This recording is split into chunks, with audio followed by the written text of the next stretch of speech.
Voici le bulletin d'information journalier des dernières 24 heures, axé sur l'actualité générale du point de vue de l'Europe.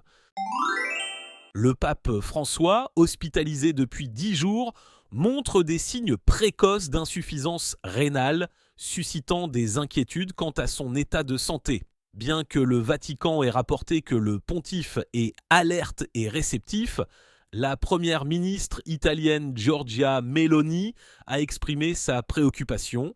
Cette situation pourrait avoir des répercussions importantes sur le leadership de l'Église catholique et les fidèles du monde entier.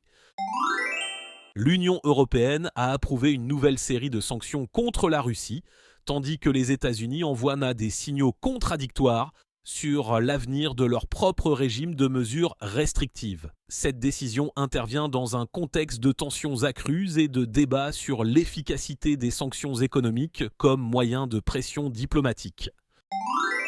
Le représentant spécial des États-Unis est arrivé à Kiev pour rencontrer le président Zelensky, alors que l'ancien président américain Donald Trump remet en cause la popularité du dirigeant ukrainien. Un sondage ukrainien récent contredit cependant les affirmations de Trump, soulignant les divisions politiques persistantes sur la question du soutien à l'Ukraine. L'Estonie a annoncé l'abandon progressif du russe comme langue d'enseignement, une décision qui s'inscrit dans le contexte des tensions géopolitiques actuelles avec la Russie. Cette mesure pourrait avoir des implications significatives pour la communauté russophone du pays et les relations diplomatiques dans la région baltique.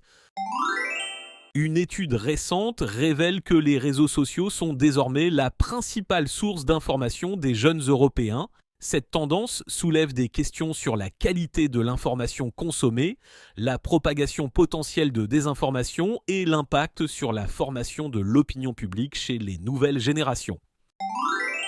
Merci d'avoir suivi notre vidéo. Si vous avez apprécié ce contenu et souhaitez rester informé des dernières actualités, pensez à cliquer sur j'aime, à partager et surtout à vous abonner à notre chaîne. Activez la cloche pour être alerté dès qu'une nouvelle vidéo est publiée. À très vite pour plus d'actualités passionnantes.